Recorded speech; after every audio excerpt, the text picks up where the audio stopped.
So hello everyone, I'm just gonna get my earplugs so you can at least hear me a little better. Not see me, you can see me already. So one moment, I'm just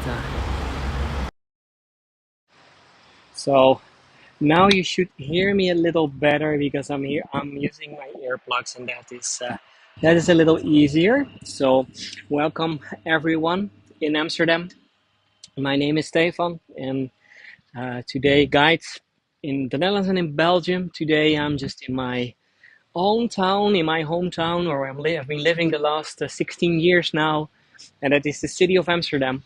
And just in the what I'm always calling the pre-tour, because the official tour is starting right now. But in the pre-tour, I was showing you already some of the most I think sad but also beautiful places at the same time in Amsterdam, and I showed you some part of the name memorial, the Holocaust memorial that is quite recently opened. It's only opened now for I think 1.5 years, and it is depicting all these, I showed it you already a little, all these little stones typical from the brown houses that we have in the Netherlands, and every stone is standing for one Jew that did not survive the Holocaust. And in total, in this memorial, there are more than 102,000 stones, because from the Jewish population that was in 1941, 140,000 people that were living in the Netherlands, and from these 140,000 Jews, 102,000, it's unbelievable to imagine it, did not survive the Holocaust. And to give all these people names, they made this, I think, beautiful memorial. And just to give you an idea, I'm standing here. I think you now see it the other way around. Where I'm gonna change my screen so I can show it you a little better, so you can also read it. But it was just, it's the wrong button. Camera, Stefan. Yeah, there we are. So it is over here. You see all these names of people, and for example, we have over here Mariana Schelvis. There are two Mariana Schelvis with the same name, and there's also a Mary Schelvis. And you can see when they were born, 6/5/1917, and the other one is 25th of June 1935, only 7 years old. And Marie under there was only 9 years old. So jaar is the Dutch for year.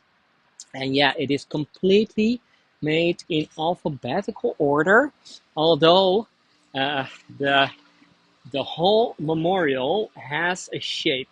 It has a shape, and we can see also with the beautiful mirrors at the top. So it's bringing the outside world a little inside the memorial. But yeah, it is sort of in sort of on alphabetical order. So from A to Z, completely. So I'm seeing over here the S. There's also other S's here at the other side. So, but if you're coming, if you would look from the top, then this is the shape. This is the shape where we see in memoriam, and then also the Hebrew word in memoriam. And you can easily find, by the way, if you are looking for a certain name. So, and I was seeing already some people were asking, like, is my name over there or my family name over there? There is a chance that I can find it in the Dutch spelling, maybe a little different, but yeah, there are a lot of names over here. Of course, also the Anne Franks. Anne Frank and her family members are also over here in this memorial. And we are over here in heart of Amsterdam, one of the most beautiful parts of Amsterdam. And why is this memorial over here? That it's because this area is at the same time also the old Jewish area. So it is the old Jewish area. And yes, we can also look online, that's true, where to find a certain name. That's true. There is also the jewishmemorial.nl. To be honest, that is a website that is set up about 10 years ago. That was my one of my last projects that I was working on before I became a guide was setting up. I was working for an internet company at that moment to set up a virtual memorial where you find all these 102,000 names. And that memorial is, by the way, and maybe Catherine, you can share the name, joodsmonument.nl. But there you can find the information, uh, the information of um, every of these 102,000 people. And the interesting thing is, it is a memorial where you can add, if you have information over a person, you can add it yourself. So they're asking the public if you have, for example, pictures, if you uh, pictures that you're finding somewhere, then just send it to the memorial so it can be added. Just to make sure that all these 102,000 people are not just names. They were just people from flesh and blood that were living over here in Amsterdam, and all of them were sadly enough killed during the Holocaust. So, okay, the link is already somewhere. I'm gonna walk you in the coming uh, 45 to 50 minutes, a little more. We have to pass this big road over here. It's one of the busiest parts of Amsterdam, one of the busiest streets of Amsterdam. We still have some streets where we have less bikes, more cars, but not a lot anymore. No, but I'm gonna take you through a beautiful part of Amsterdam, the old Jewish area, and we're gonna see several parts of the area, and I'm also gonna tell you several stories. And it will not only be sad stories. I'm starting to give a little idea of how many people were in the end living in the Netherlands. 140,000 Jewish people were living in the Netherlands, and from these 140,000, more than 50%, about 80,000 in total, were living in Amsterdam. Amsterdam uh, used to be, well, it's still, I think, but it was one of these places where Jewish refugees from all over Europe were coming to. And just to give you a little short background of this, we have to go back to the year 1492. The year 1492 is quite a famous year. There were a lot of things happening. Christopher Columbus sailed the ocean blue in 1942. That rhymes. But not only that, it was also the year while we're looking, by the way, at these beautiful roses.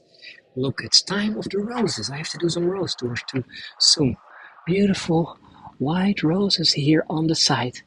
No, but the year 1492 was also the year of the start of the Inquisition in Spain, and 4 years later, also was also in Portugal. And the start of the Inquisition meant that the very powerful Catholic leaders at that moment were forcing the whole population, also people that were Jewish, to become Catholic.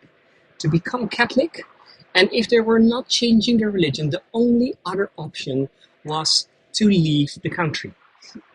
Was to leave the country. So, and look how beautiful the roses are over here. This is just an Amsterdam street in the former Jewish area.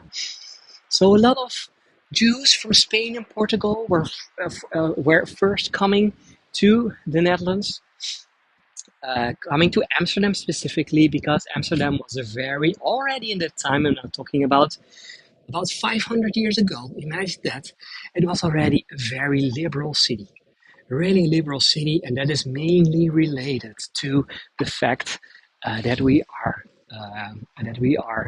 a city of trade. So we were used to all the trading, to see people from all over the world with different, speaking different languages, looking different in color, having different religions. So this harbor city over here was one of the places to be. And after the first Jews that were coming, mainly from Spain and Portugal, there was a second wave coming from Jews out of Eastern Europe, Germany, and also a little more east.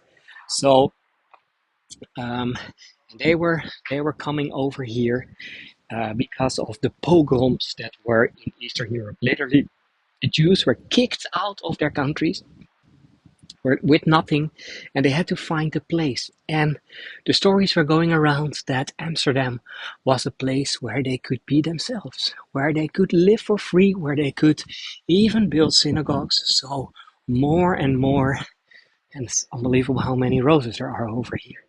So more and more Jews were coming over here. Two waves behind each other, and then there was also a third wave, and um, that was only in the 1930s after Hitler came to power in Germany. So the Anne Frank family, for example, they are one of the examples of people that were coming to Amsterdam in the 1930s. So to flee for the Nazism, for the anti-Semitism that was getting more and more powerful in Germany. So, and all over here, they could live, they could have a good life. Although I have to say that in the generations before, it was not easy, even in Amsterdam for Jewish people. A lot of them were still very poor. The ghetto was extremely big over here, but at least they could walk outside freely. They could have their synagogues. They could go over there. They could even work. Not all jobs, by the way, but it was relatively free compared to most other European cities and countries. So, yeah, and someone was asking before, what was the total population in 1941? From Was about 10% of the population was Jewish, so it was a big part. It was quite a big part if you compare it to the rest of the country and also to other European cities. So 10%. So and then so they were living over here, and then of course the start of World War II in 1940. I've been telling this more often in some of my other tours while we're looking here, by the way, at the beautiful botanical gardens. This is also related to that time of trade, to that time of where we were going all over the world to bring all kind of things back to the Netherlands to trade. And of course, all these sailors were also bringing a lot of plants and trees, and yeah, they were tropical. So what we see over here is one of the oldest greenhouses, a greenhouse of about 320 years old. So quite beautiful. Okay, I'm just going because the interesting thing is that where we are walking right now is, I think, also one of the most beautiful parts of Amsterdam. So the old area where, by the way, the richer Jews mainly lived. So no, but of course, I'm also going to show you the area, and at the same time also tell some of the stories. So 1940, start of World War II, here in the Netherlands, there were a lot of Jews living over here, and soon after that, it took the Nazis only 5 days to capture the Netherlands, and then they took it over here. And look how beautiful this allium is over here. It's the time of allium, tulip season's ending, and then we have these beautiful flowers everywhere. I love the shape of their balls, but of course this is not a flower tour. This is a quite sad tour about the Holocaust and everything, but at least in a beautiful surrounding. So it's so calm and relaxed over here that you almost forget the terrible things that happened over here. But look how beautiful this is. Just to take some nice postcards maybe. Okay, let's go on. Now the Nazis took it over here after 5 days of war, and then soon all the rules that were already in place in Germany were also added in the Netherlands. So that meant that already in 1941, all the Jews that were working for the government lost their jobs.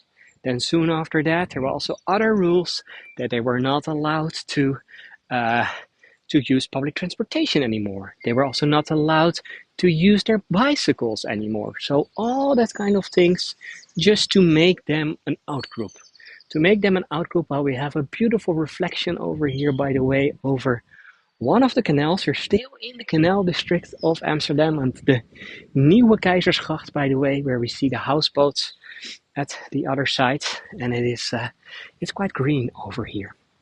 So, um, but back to 1941, back to 1941, 1942. So, first steps, Jews were having a lot less space. So they were making them bit by bit an outgroup.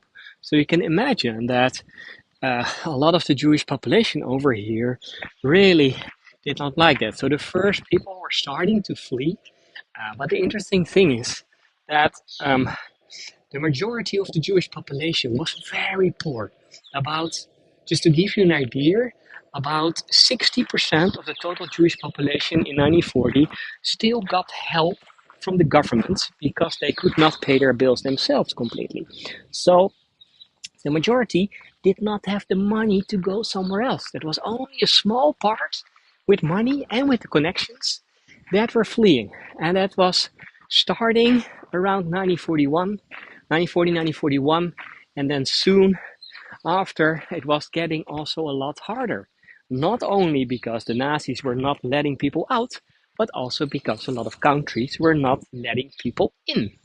So there are always two sides, because of course also other governments had to work and had to help, but not every government was really wanting all these Jewish refugees.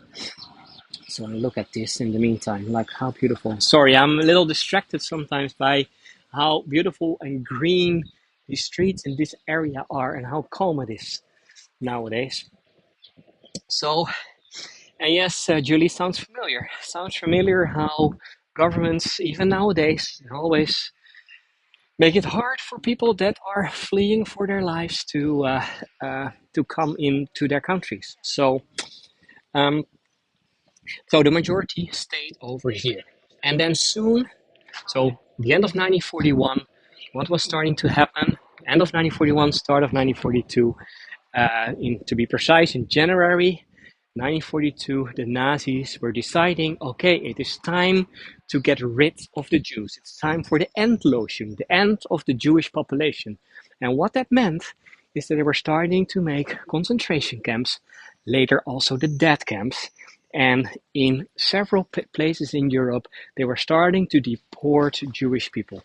Also in Amsterdam. So, and what happened in Amsterdam is that it was quite easy for the Nazis for several reasons, but one of the main reasons why it was so easy to deport and to collect all the Jews is because we had the perfect city administration. Even the Dutch were proud of it. They were proud of the beautiful, of the very effective city administration that we have over here in the Netherlands. So, and when I'm saying the perfect city administration, then I mean that if you were going to the administration, then for everyone that was living in Amsterdam, there was a file, and in that file there was your name, your address. That's really practical. But not only that, also your religion. So, an interesting thing is, you know how that goes with religions. If your parents are having a certain religion, then your kids are automatically also into that religion. And the same was for the big Jewish population. Some of them, about 50% of the Jewish population was not even going to the synagogues anymore. So they were not just Dutch people, but in their passports and in their files, they were still standing that they were Jew.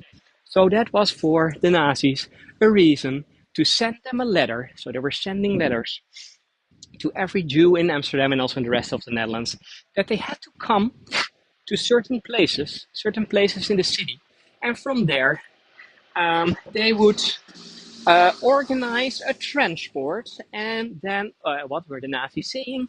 They were saying like, okay, we will transport you to Germany so you can work. You can work for us. So that was the story that the Nazis were telling. And at that moment, it was the time that we did not have Twitter and all that kind of things. We didn't know. We didn't know what was really going to happen with the Jewish people. So we could just guess. And most people could not think about the horrific ideas of the Nazis. They were just thinking like, yeah, okay, we maybe have to work for the Nazis. They're our enemies. We don't like them, but yeah, it is at least we will survive. So they were being transported more and more and more, and the population, um, from that population of 80,000 people, the 18,000 Jews that were living in Amsterdam, 65,000 were deported. 65,000, so that's about 80%, and 63,000 did not survive. So only 2,000 people came back from the camps. So, um, and Julie is asking, why did they have this paperwork in the first place? Yeah, that's a good question. We, the Dutch, we are very proud that we have such an organized country, and it has a lot of pros also. If we have the data of everyone, that also means that it's quite easy to see if every kid is going to school. Then you can also see, you can control a little more your population. So you can see if people are paying taxes, if they're not saying like, I'm not going to pay taxes myself. So there were a lot of reasons why it was very good to have such an administration. And the Dutch, we were even proud of it. We were proud of it that it was so good organized. And yeah, the Nazis were just like, oh, this is handy. We can easily use this and find all the Jews and send them to the camps. So after that letter, place them first on the tram and then later on the trains. And they were transporting first to the northern part of the Netherlands, to the Camp Westerbork, that's how it's called, a transition camp. And then from there, that was the gateway to hell, to mainly to Auschwitz and to other concentration camps. And I was just talking. I was, yeah, and exactly. It's an interesting thing, Leslie, what you're saying. Because I'm just wait one moment. I was just wanting to get something. I'm just gonna flip the camera for a moment because I want to show you some pictures that I brought. And sadly enough, my test yesterday with another app didn't work out very well, so I have to do it the old-fashioned way again, just with pictures showing. No, but the interesting thing is because of what happens with the Dutch administration, and by the way, what you see right now is that the privacy laws in the Netherlands, but by the way also in Germany, are a lot stricter compared to other countries in the world, because we know what can happen. So just to give you an idea, the rules of what Facebook can have from all of us, Facebook and Google and all that kind of companies, are a lot stricter than, for example, in the US. So, and it's all related because we know if some of these data will fall in the wrong hands, then even it can lead to a Holocaust in the end. So it is of course unbelievable. Okay, I'm just gonna change the screen again. So, um, because I'm standing now here in front of this building. It's, by the way, one of my favorite restaurants, the Plantage. The Plantage is the name of this area over here. It's a beautiful restaurant, and it's also part, at the left side, part of Artis. That is the city zoo that we have. We will come there a little later. But also, you can see there are two women over here smoking a cigarette. It's not allowed inside. And they're smoking a cigarette just in front of something that I want to show you. I'm sorry, and I just to show this for a moment. Dankjewel. Because over here we see this plaque over here, and it's all in Dutch, but it's saying 27th of March 1943, the vernieling of het bevolkingsregister. That means the destroying of the city administration. So in March 1942, the Dutch resistance tried to blow up this building over here, where the city administration of Amsterdam used to be. Sadly enough, only 10 to 15% of the files were destroyed, and one of them was caught and later on, also his cell, the people in his cell, they were all captured and they were brought to Haarlem, nearby the dunes, and killed over there. So, and by the way, if you are, uh, some of these names are also famous resistance, uh, famous names from the resistance. But that's for another tour. Okay, I'm just going on, and I think I can go there. So, um, and just to give you an idea, I also brought somewhere. Where did I place all these things out of all these pictures? One moment, please. Why are the pictures not? Okay, over here I have a picture of what these people were trying to do. You see the files inside, you can see that they were placing a bomb. So, and yes, Natasha, some of it is featured in the series A Small Light. I can really recommend. It is, it's pretty good. And one of the resistance fighters, Willem Arondeus, he is also in A Small Light. Not a big role, but here you see a picture of what they tried to do, but sadly enough, they destroyed only 15%. So, and of course, they tried to destroy to make sure that the Nazis could not get more Jews deported. So, but it was, to be honest, also in 1943, the majority was already brought away. So the majority, but there were of course still some people. There were some people. Let's see if I can go inside here or not. Oh no, it's closed. It's closed already. I'm a little too late. Sorry. I'm just going around the corner where I can tell the story. So we're going to the back part of this building.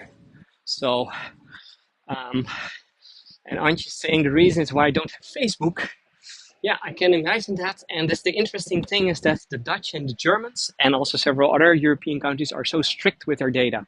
So, but yeah, we have seen from nearby what can go wrong. And maybe not Mark Zuckerberg. He just wants to make money out of our data, but it can always fall in the wrong hands. And that's, by the way, one of the reasons why I am on Facebook. It's even quite important for me. But a lot of people were asking me, why don't you want a DNA test? A DNA test so you can find out a little more about your ancestors. And I've been thinking about that, like maybe I want to do that. But then I was reading articles about it. Sorry for the sound. Was reading articles about it. And then, yeah, most of these companies, or all of these companies at this moment, are in the US. And it also means that the US government, the FBI, and everything, in case necessary, they can get these data.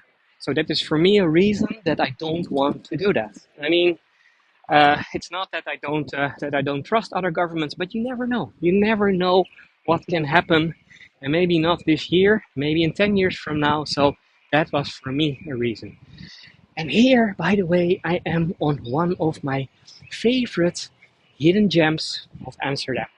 At the back part of that old city administration, we have this square where you can sit for free.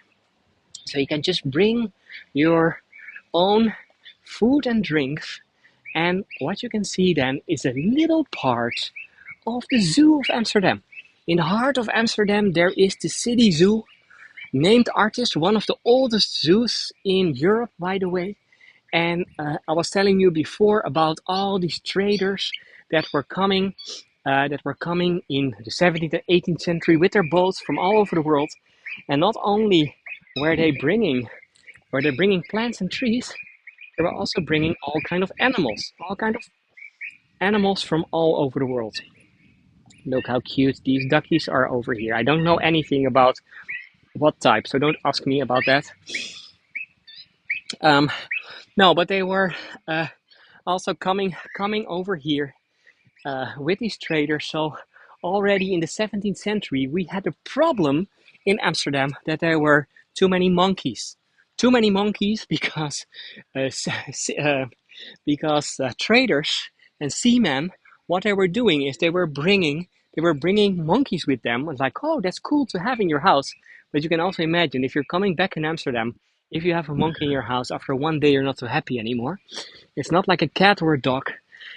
So what happened already in the 17th century? there was a man who was saying like, okay, I will take care of all your monkeys, and I will do something with it. So he had a place, and later on, uh, a piece was bought just outside of the city center of Amsterdam at that moment, and that's where we are right now.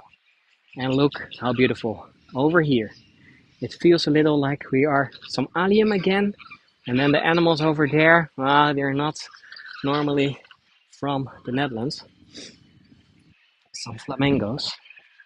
Wait, I'm just gonna get a little higher. Look how beautiful. Flamingos in the heart of Amsterdam. And you may be wondering, Stefan, why are you over here in the zoo?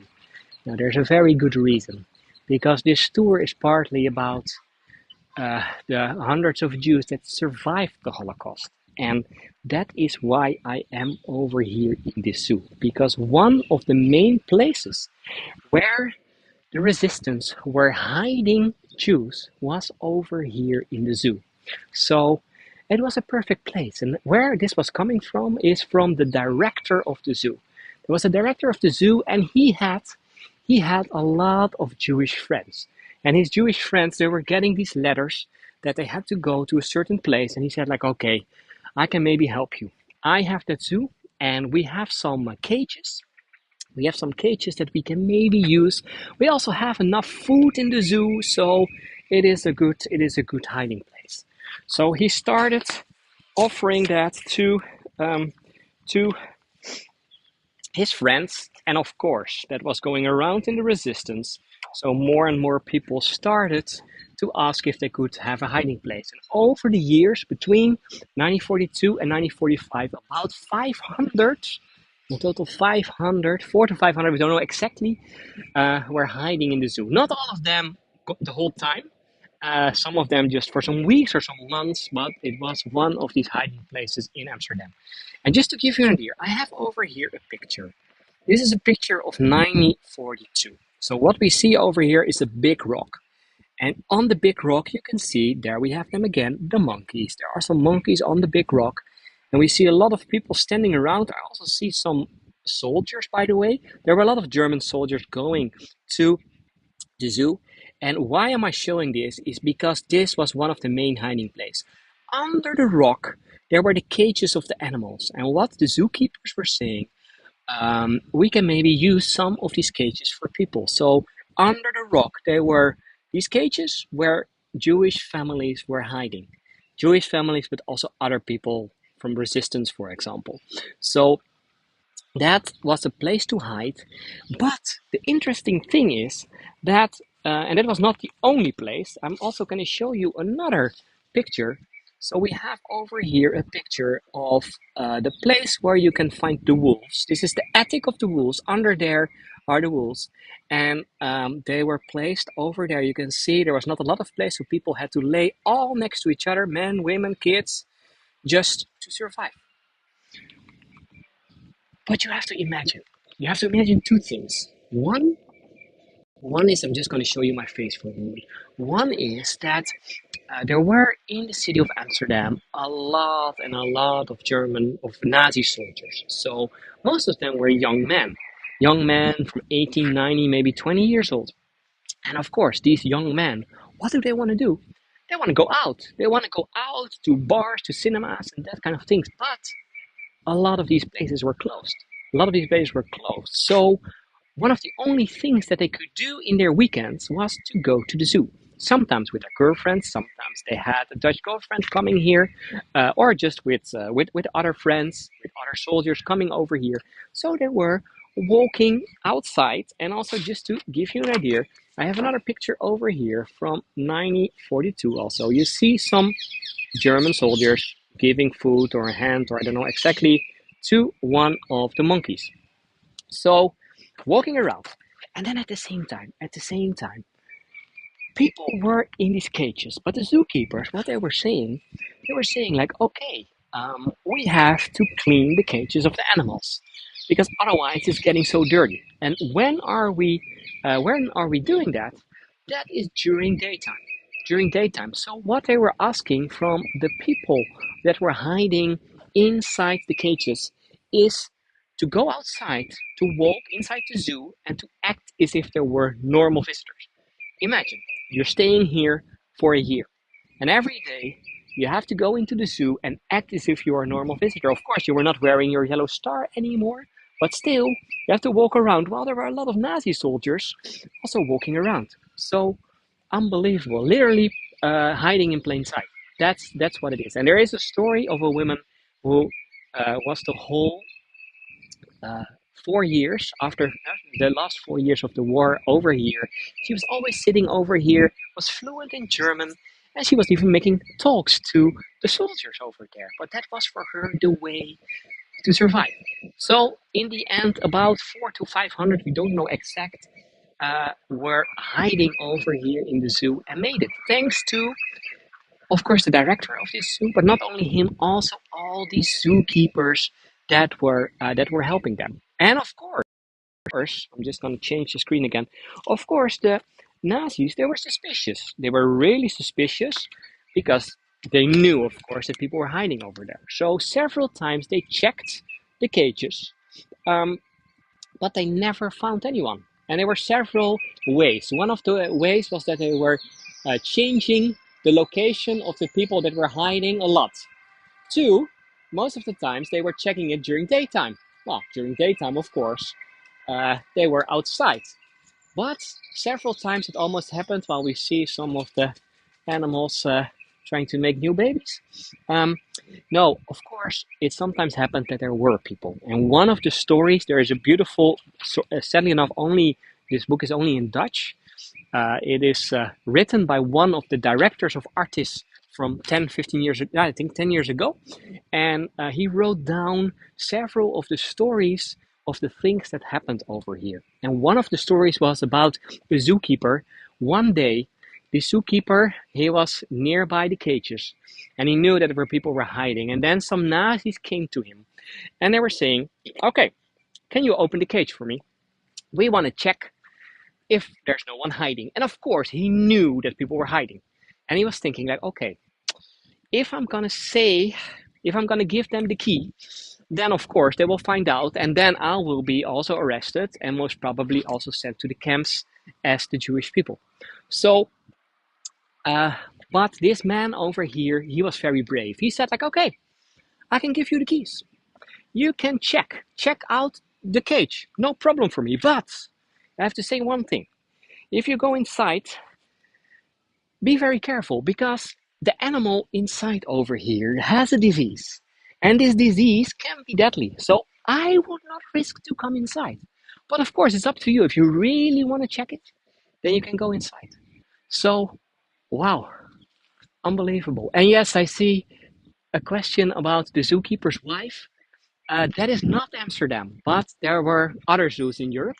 The Zookeeper's Wife is a movie about a zoo in Poland, where of course the wife of the zookeeper was helping also people into hiding. Also a beautiful movie, by the way, but it is not about Amsterdam, but something similar in another country. So, and yes, Arntje, he was very smart, but of course, imagine that they're asking you that and that you know, okay, if they're still checking it, then it will cost my life, for sure, because I knew. But it was a very smart way um, to make sure that these people survived in the end. Okay, I'm just gonna walk to the next location. You can see it is a quite beautiful day in Amsterdam. It is not very warm, so it is the end of May, but the weather feels just like April. But if there's sun, like right now, people are sitting immediately outside, even with your winter jacket, doesn't matter. If it is dry, then you're gonna sit, wait, no, I'm just gonna stay at this side, sorry. I was a little confusing myself about what story to tell first. I'm just going to the other side. It's green over here. This is also, I said it already before, one of the most beautiful areas in Amsterdam. The Plantage area. Now it's a very expensive neighborhood, and to be honest, it has always been an expensive neighborhood because this was the area where most of the richer Jews used to live. So most of the richer Jews, most of them, by the way, were Sephardic Jews. They were used to live over here. So in these big houses, a lot of them were making money, for example, in the diamond industry, um, where some of the poor ones were working for them. So what I'm standing now over here, um, so just going away a little from the outdoor seating, from the terrace, because I want to tell you something about the building that we see here at the other side. The building that we see here at the other side is called the Dutch Theater, the Hollandse Schouwburg. The I don't see. Oh, they're still restoring it. So the name Dutch Theater or Hollandse Schouwburg is not back yet, but it should be over there. And over here, I have a picture of the same building, and this is in 1942. And what we see over here is the same building. There's still some statues on top. These statues are gone right now, but the rest is still the same. And this was a theater, a Dutch theater. And what we see over here in front, there's a man looking a little like a soldier. Yeah, this was a soldier.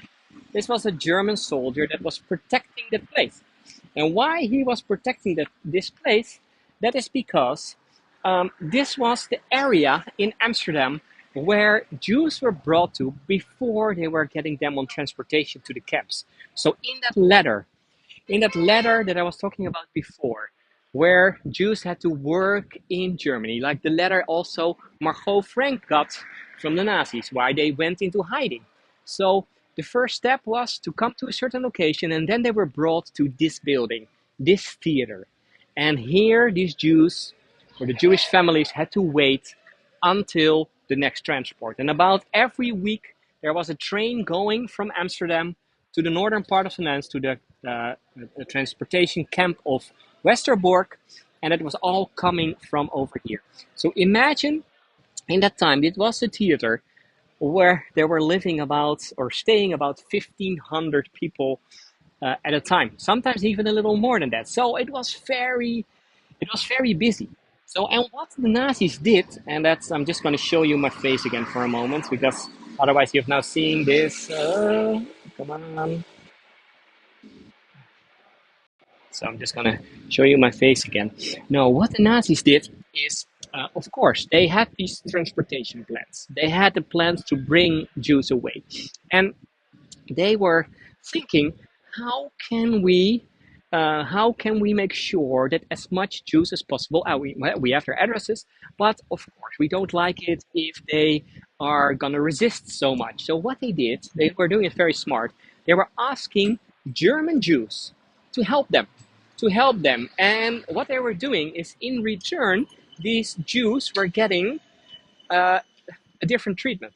So also here in Amsterdam, they were starting the Jewish Council, and the Jewish Council was helping to make the process, the procedures a little more smooth. But not only that, there were also the director of this place over here. He was also a German. He was also a German Jew. His name Walter Süskind. There's a movie about him called Süskind, where you can follow his life story a little. And yes, the zoo was the Warsaw Zoo in Poland. That's true. Here we have a picture of Walter Süskind. You see the star together with his two daughters. But he was a German Jew. And why did they ask him? Because at school, he had school in Germany, and at his school he was in the same class with one of the Nazi officers. So they were thinking, this man, we can trust him. They were placing him over here. It's gonna change again, as the director of this place, and his main job was to make sure that the deportation of the Jews was going as smooth as possible. And what I said before, it was to work for the Nazis. So that was the story that was told. But of course, he knew sort of, or he had an idea of what was maybe going to happen. So, but what the Nazis did not know is that this man, he was working together with the Dutch resistance. So, and um, I'm just collecting now in the meantime my pictures, because I'm going to the other side of the road. Um, to give you an idea, I'm just going to show you another picture of. No, I have to go to the other side. So we saw that picture with the German soldier in front of this building. No, what this Walter Süskind was saying, he saw that it was so populated over here that he thought like we need more space. So then he came up with an idea together with the Dutch resistance to ask the Nazis if all the kids under 12 years old could be placed somewhere else. Not all the parents wanted that, but some parents were saying like, yeah, this may be better to have another place for them. So um, what he did is he said at the other side of the street we have this building over here. We see the building, the brownstone building. That is a former school, and that's maybe a good place to have all these kids under 12 years old, separated from their parents, but at least we can take care of them. But also, it was for them the possibility to start saving the kids, and they were doing that in several ways. One of the ways, one of the ways is over here. And oh wait, I just also have a picture of this. One moment. Oh, Stefan, your pictures are always a mess. So over here, I have some pictures of how it looks. You see over here the garden at the back. The first story is also going to be about the garden. And over here you see all these Jewish kids that were sleeping all next to each other. And their parents were still at the other side waiting for the next transport.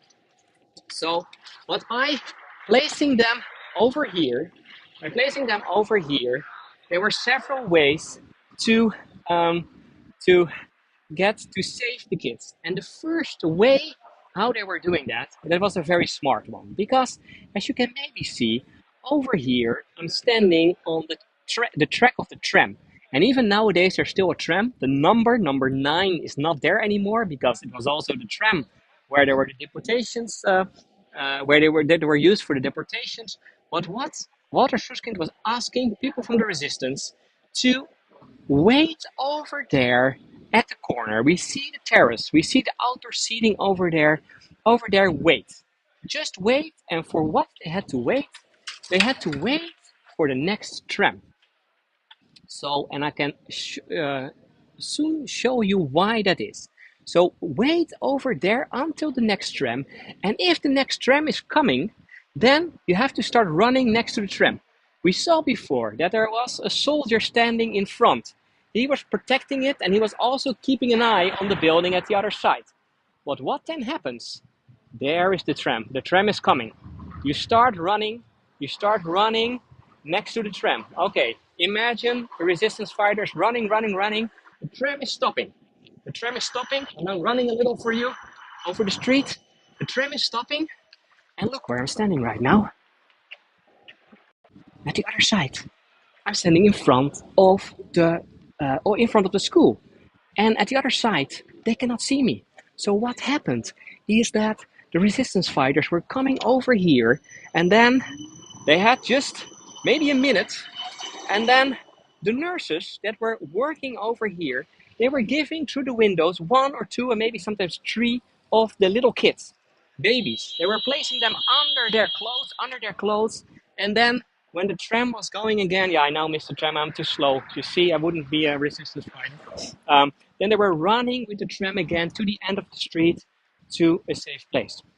That was one technique, but there were more techniques. So the second one, remember that little back garden. That little back garden that was there at the back of the school.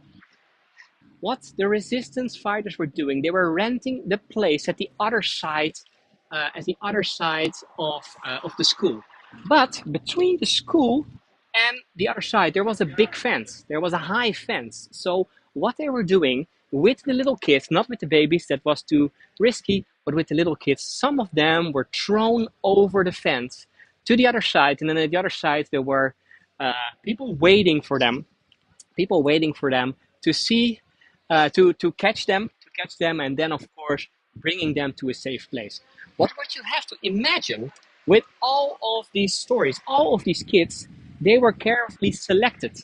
because Walter Süskind, he had to make sure that the files of these kids were gone. So he was working with two other resistance fighters in the Dutch theater to make sure that files were missing. Kids were dying, officially, for the records, to make sure that they could be thrown over the fence. So that was the second one. And then the third one, that's maybe my favorite one. They even have some more techniques, but let's keep it to three right now. The third one is that the nurses over there, they were saying like, okay, maybe sometimes it is nice to play outside with the kids because we only have a very small garden. So, and over there at the end of the street, there is quite a big park, a beautiful park. So they were asking the Nazis, can we go over there, play with the kids? And then the soldiers were saying like, okay, you can do that, but we want to make sure that the same number of people are coming back, the same number of kids are coming back. So what they were doing, they were going and then they were like counting, okay, you're going away with 30 kids. But what they were, and then they were going to the park, and then in the park, one of these kids was taken away, only one. And then when they were coming back, the nurses were asking the kids not to behave. So imagine you're going with a bunch of kids, 6, 7, 8 years old, 30 of them, going to the park and then coming back and not behaving. Whoa, they're running to each other. So it was very hard to count. So that was the trick to, because yeah, then you can keep on counting. So the soldiers were done like, yeah, that's 30 again. So these three techniques, and there were some others too, were used to save about 400 kids in total. 400 kids in total. And all these kids were placed outside of Amsterdam. Let's walk to the park. Were placed outside of Amsterdam and mainly on the countryside. The countryside, for example, in the northern part of the Netherlands, a lot of them were placed in Friesland because it was quite safe over there. But not only that, also in some other parts of the country. So, and yes, it was a lot of risks. And there's also a sad part of this story because these kids that were, of course, they had to talk to the parents. Are you okay that we're trying to get your kid out? Some of these parents were saying like, we don't want that because we want to travel. Okay, if they're deporting us, we want to travel together with our kids. That was one. The second thing is that, of course, it was very risky. It was very risky to have Jewish kids as in your farm or in your place, for example. So what happened is that these families that were taking care of one kid, that they were saying like, okay, we want a kid, but that kid needs to look a little like our own kids. So then not people will say like, oh, where's that kid coming from? That's looking so differently. And the thing is that uh, Dutch people in the northern part of the Netherlands, and I'm generalizing a little, but the majority of Dutch people in the Netherlands, and even more in the northern part of the Netherlands, in Frisia, they are blonde. They're tall and blonde. But most of the Jewish kids were not tall and blonde. Only some of them. So the majority of the kids that were saved were looking like Dutch people. So if you were looking a little more dark, if you were looking, and a lot of the Jewish kids were a little darker, so they didn't make a chance.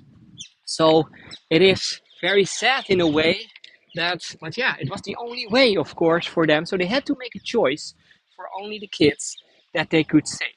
So about 400, and most of them, I'm just gonna show you the face again.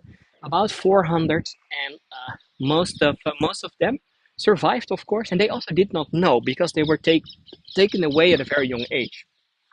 Taken away when you're a baby, maybe 2, 3, 4 years old. So a lot of them didn't even know their original families anymore. And some of them only heard when they were 20, long time after the war, that they had another family originally. So, and then of course, a lot of them found out that they were the only survivors. The only survivors because the rest of the family was deported and did never come back from the camps. But these resistance fighters, and also several Jewish resistance fighters, they at least made it possible to save some hundreds, some thousands of people. And these are just some of the stories that I want to tell you, because I know that there are a lot of people coming to Amsterdam. They want to know, and they always want to know about Anne Frank. But Anne Frank is just one story. It's just one story about one family. Of course, it's with a very sad ending. But there are so many other stories about resistance fighters, but also, of course, stories about people that may not that we may not forget. Um, so, oh, Sue, you have kids that are your friends here. Oh, that's really special. Yeah, that's really special. I know there were also other stories from kids that were saved with trains and things. But yeah, that is amazing. So no, but one of the reasons why I'm doing this tour is to tell you a little more. So it's not only Anne Frank. There's so many stories. There are 102,000 people that did not survive, and to be honest, all these 102,000 do deliver. Do I would love to make a story about all of them. For a lot of them, there's not so much information, but at least we can give their names back. And in this case, it is for today about 800 people, kids, and also other people in the zoos um, that were saved. And but what I will do, and thank you, Catherine, now for sharing. I'm gonna do soon on June 12th. That's the birthday of Anne Frank. Don't ask me their exact age, 1939, 94 years old, I think, her 94th birthday. She would have been 94. I will do two tours about Anne Frank, but I'm also doing more tours about the Jewish history, and not only the Jewish history, also the Holocaust, and so to share other stories than only the story of Anne Frank. So if there are more questions about this, I see that I'm talking already about an hour. Unbelievable. Are there more questions? Just let me know, because that is the moment. Because in 5 minutes from now, I know that John Wright is also starting a tour soon, so I don't want to go over the hour. So that's in 3-4 minutes from now, I think. So, but I really want to thank you already for joining me today, because it was amazing to keep on telling this story. It's very important, I think. And yeah, if you wanna support me, that's of course very nice. That's really appreciated. That can with buy me a coffee or with PayPal, so I can keep on doing these tours. And to be honest, this tour is also a little the start of next week, where I'm gonna do a lot of serious tours. I will go to Belgium and northern France, where I'm gonna do, by the way, also some beautiful places, parks, and sculpture garden. But the main reason why I'm going over there is because I want to tell you some of the stories about both World War I, mainly the trenches around Ypres. That's one, and the second thing is I will also go to Dunkirk. Dunkirk on the coast of France, nearby the UK, what was quite important in the start of World War II, where about 100,000 British soldiers, or mainly British soldiers, were brought from the coast back to the UK. So that is also, I think, an amazing place, and really a story that has to be told. So that will be for me next week. But I'm combining that with some gardens and also city tours. I will also do the city of Lille, for example. So I'm going to France, so I have to pick up my French a little more. But I will also go into the trenches, going to some of the cemeteries, and also doing, and that is at the end, going to Menin Gate in Ypres, to be at the last post. The last post that every day, still nowadays at 8 o'clock in the evening, every night there is the last post to think about the crazy war of World War One, and the millions and literally millions of mainly young men that did not survive. So it will be some serious tours, but I think it's also important to keep on telling these tours. So hopefully to see some of you next week, and otherwise, yeah, there's always on Friday a flashback Friday, and this time it is about drinking wine, the techniques of drinking wine. So I'm gonna tell you with my Italian friend. So why should I do that with so I have a pro with me, so that will be on Friday. So okay, And thank you, and I hope you enjoy also the tour of John about cats. Something a little more light after this heavy tour. Thank you, and I hope to see you again. Bye bye. Where's the end? There's the stop.